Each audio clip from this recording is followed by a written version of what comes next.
শ্রীকৃষ্ণকে নিয়ে আমাদের মধ্যে যেরকম জিজ্ঞাসার কোনো শেষ নেই, ঠিক তার দাদা বলরামকে নিয়েও আমাদের মনে প্রচুর জিজ্ঞাসা।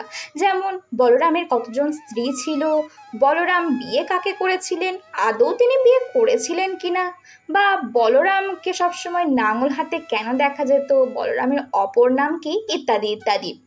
আজকে ঠিক এরকমই একটা প্রশ্নের উত্তর দিতে চলেছি গল্পের ছলে। শুরু করি তাহলে।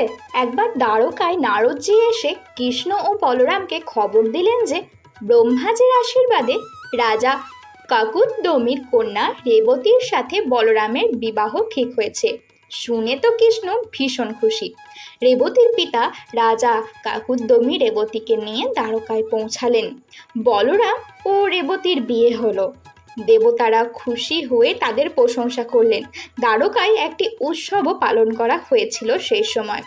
তবে রেবতী তো বলরামের থেকে বড় ছিল বয়সে, কারণ তার জন্ম অনেক পূর্বে হয়েছিল বলরামের তুলনায়। তাহলে কিভাবে তার সঙ্গে বিয়ে হলো? এটাই হচ্ছে আসল ঘটনা। রেবতী বলরামের থেকে বয়সে প্রায় কয়েক লক্ষ বছরের বড়। প্রায় 2000 বছর আগের লেখা গর্গ সংহিতাতে রেবতীর উপাখ্যান আছে বলে ধরা হয়েছে। আবার আমরা এটি পরবর্তীকালের ভাগবত পুরাণেও দেখেছি। রেবতী ছিলেন রাজা কাকুদ্দমির জ্ঞানী ও বিদুষী কন্যা। রেবতীর বিবাহ নিয়ে তার পিতা কাকুদ্দমির ঘোর চিন্তায় পড়েছিলেন, কারণ তিনি নিজের জ্ঞানী ও বিদুষী কন্যার যোগ্য পাত্র খুঁজে পাচ্ছিলেন না। কোন দেশের রাজা বা রাজপুত্র রেবতীর উপযুক্ত তা ঠিক করতে তিনি রেবতীকে নিয়ে যান ব্রহ্মার সভায়। সেই সময় ব্রহ্মা গন্ধর্বদের সঙ্গীত শুনছিলেন। কিছুক্ষণ পরে সঙ্গীত শেষ হয়। রাজা ব্রহ্মার কাছে জানতে চান পৃথিবীতে উপস্থিত পুরুষদের মধ্যে এমন কে আছে যিনি রেবতীর যোগ্য হতে পারে। শুনে ব্রহ্মা তো হেসেই উঠলেন। পৃথিবীতে রাজা কাকুদ্দমি যাদের দেখে এসেছেন তাদের কেউ আর জীবিত তো নেই। রাজা এবং রাজকন্যা অবাক হয়ে যান।